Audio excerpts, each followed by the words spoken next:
साथियों नमस्कार, मैं हूं नीरज पटेल और आप देख रहे हैं नेशनल जनमत। बुंदेलखंड का एक जिला है ललितपुर।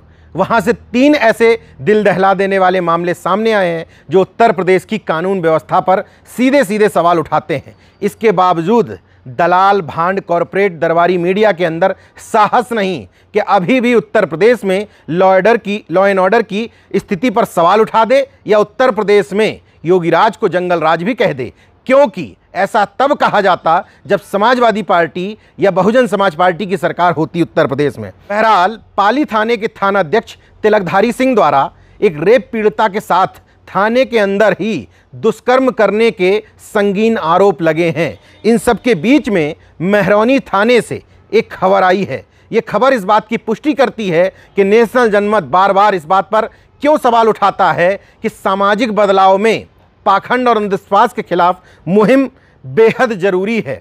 इस बार महरौनी थाने में काम करने वाले एक सिपाही अंशु पटेल पर आरोप लगे हैं कि उसने अपने घर में काम करने वाली 30 वर्षीय नौकरानी पूजा नामदेव और उसके पति को बुरी तरीके से प्रताड़ित किया है। नौकरानी का आरोप है कि उसके ऊपर आरोप लगाया गया कि तुमने मेरे घर में चोरी की है, और इसके बाद अंशु पटेल एक महिला दरोगा पारुल चंदेल को लेकर घर पहुंचते हैं, कमरे में बंद करके पानी की बौछार उसके ऊपर डालते हैं, रात भर पिटाई करते हैं। इसके बाद उसको और उसके पति को, जिस पति का कोई दोष नहीं था, बीमार भी था, उसको ला करके हवालात में यानी कि कोतवाली में डाल देते हैं। जब देखते हैं कि बेहद पिटाई के बाद पूजा की हालत बिगड़ रही है तो पति महेश नामदेव का शांति भंग की धाराओं में चालान कर देते हैं, ये दिखाते हुए कि पति पत्नी के बीच में झगड़ा हुआ था। ये पूरी कहानी क्राइम एंगल से देखने के बजाय एक और इसका पहलू है। पूजा ने यह आरोप लगाया है कि जब अंशु पटेल और वो दरोगा उसको पीट रहे थे तो कह रहे थे कि तांत्रिक ने बताया है कि तुम्हारे घर में काम करने वाली नौकरानी ने तुम्हारे घर में चोरी की है। अब सोचिए, उत्तर प्रदेश पुलिस तांत्रिकों के सहारे अब चोरों को पकड़ेगी। मतलब कानून सम्मत और संविधान के हिसाब से कार्रवाई करने की बजाय तांत्रिकों का, बाबाओं का सहारा लेकर के चोरों को ढूंढेगी। मान लीजिए हो सकता है कि चोरी उसने की हो, इस बात की पुष्टि कोई नहीं कर सकता। इस बात की भी पुष्टि कोई नहीं कर सकता कि वास्तव में जितना प्रताड़ना का आरोप पूजा ने लगाया है उतना उसको प्रताड़ित किया गया हो। लेकिन ये तो सच्चाई है कि उसको प्रताड़ित तो किया ही गया है और उसके पति को जेल भी भेजा गया है शांति भंग की धाराओं में। तो सवाल उत्तर प्रदेश पुलिस के उस सिपाही की मानसिकता पर उठता है कि आखिर पढ़ लिख कर नौकरी पाने के बाद भी तांत्रिकों का सहारा ले रहा है पुलिस चोर पकड़ने के लिए, तो पुलिस की नौकरी ज्वाइन ही क्यों की थी। नेशनल जनमत इसलिए संविधान के आर्टिकल 51A के जा का बार बार उल्लेख करता है क्योंकि उसमें मानववादी और वैज्ञानिक दृष्टिकोण पैदा करने की बात है। अगर इस सिपाही के अंदर मानववादी और वैज्ञानिक दृष्टिकोण होता तो पहली बात उस तांत्रिक की बात नहीं मानता, और मान लीजिए उसको शक भी हो जाता तो इस तरीके से बेरहमी के साथ उसकी पिटाई नहीं करता। भले ही उसकी बात सही हो, लेकिन कानून इस तरीके से पिटाई की इजाज़त थाने के अंदर भी नहीं देता है। और जब तक साक्ष्य नहीं जुटाए जाते हैं और साक्ष्य में कोई बात प्रूफ नहीं हो जाती है, तब तक तो कतई किसी को हवालात में थाने के अंदर बंद करने की भी इजाज़त नहीं देता है। तीसरा एक और मामला ललितपुर से आया है।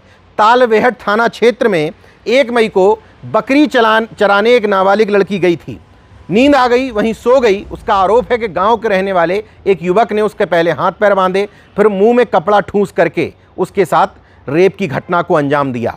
निश्चित तौर पर ये तमाम सारी घटनाएं योगी सरकार के तथाकथित राम राज्य, भयमुक्त प्रशासन और नारी की सुरक्षा की जो बात करते हैं उस पे सवाल उठाते हैं। बेटी बचाओ बेटी पढ़ाओ के नारे का तो माखौल बनता यहाँ पर दिख रहा है। ये तमाम सारे मामले सामने आने के बाद सबसे बड़ा सवाल इस दलाल भांड मीडिया पर उठता है कि क्यों दूसरी सरकारों में यही जंगल राज हो जाता है और इन सरकारों में एक्सक्यूज दिया जाता है कि अभी जांच चल रही है। नेशनल जनमत का मानना है निश्चित तौर पर किसी भी मामले में मीडिया के दखल अंदाजी के हिसाब से आरोपी की गिरफ्तारी नहीं होनी चाहिए, जांच पड़ताल होनी चाहिए। लेकिन जांच पड़ताल का जो दायरा है वो सब के लिए बराबर होना चाहिए, चाहे वो गरीब हो, अमीर हो, नेता हो, अधिकारी हो। अगर लगता है कि उसके ऊपर गलत आरोप लगाए जा रहे हैं तो सभी मामलों में कहा जाना चाहिए कि जांच अभी चल रही है। लेकिन रसूखदार लोगों के मामलों में जांच चल रही होती है, किसी गरीब पर कोई आरोप लगा दिया जाता है, उसको उठा करके जेल में ठूंस दिया जाता है। पाली थाने की घटना आपके सामने आ चुकी है। अखिलेश यादव वहां पहुंचे। चलिए, कम से कम 4 चुनाव हारने के बाद इतना तो समझ में आया कि इस तरह की घटनाओं पर घर से बाहर निकलना पड़ता है। इस पूरे मामले में सबसे महत्वपूर्ण पहलू है एसएचओ तिलकधारी सिंह पर जो आरोप लगे हैं वो सच है या झूठ। जो नाबालिग ने दुष्कर्म का आरोप लगाया है, इन तमाम सारी चीज़ों की जांच होनी चाहिए। नेशनल जनमत कभी भी जज की भूमिका में नहीं आना चाहता, लेकिन इस बात पर तो सवाल उठाना चाहता है। दैनिक भास्कर की रिपोर्ट कहती है कि इस आरोपी एसएचओ को जब कोर्ट ले जाया गया तो 2 घंटे की देरी थी। तो पहले तो सीओ अपनी एसी गाड़ी से ले जाते हैं। जब 2 घंटे की देरी थी तो उसको नीचे उतारने की बजाय 2 घंटे गाड़ी में बैठा रहा, एसी ऑन रही। सवाल है कि दुष्कर्म के एक आरोपी का इतना रसूख क्यों? एक सामान्य आदमी पर अगर आरोप होता तो क्या उसको इसी तरीके से ट्रीटमेंट दिया जाता? आरोप साबित हुआ हो या ना हुआ हो, अगर आरोप लग गया, मुकदमा दर्ज हो गया, तो क्या इसी तरह का ट्रीटमेंट अन्य लोगों को दिया जाता?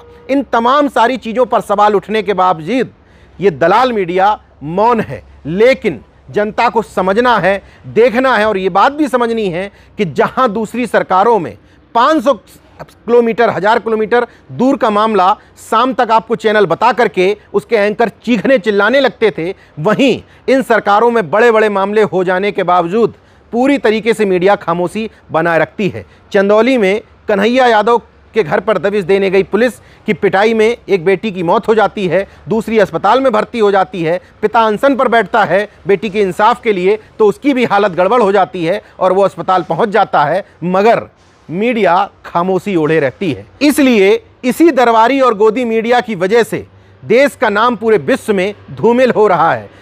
प्रेस फ्रीडम इंडेक्स में जहां पिछले साल तक आप 142वें नंबर पर आते थे, वहीं पूरे विश्व के 180 देशों में अब आप 150वें नंबर पर आ रहे हैं। ये तरक्की हो रही है इस देश में। देखते रहिए नेशन जनमत, जागरूक और सजग बने रहिए। जय विज्ञान, जय संविधान, जय लोकतंत्र। धन्यवाद।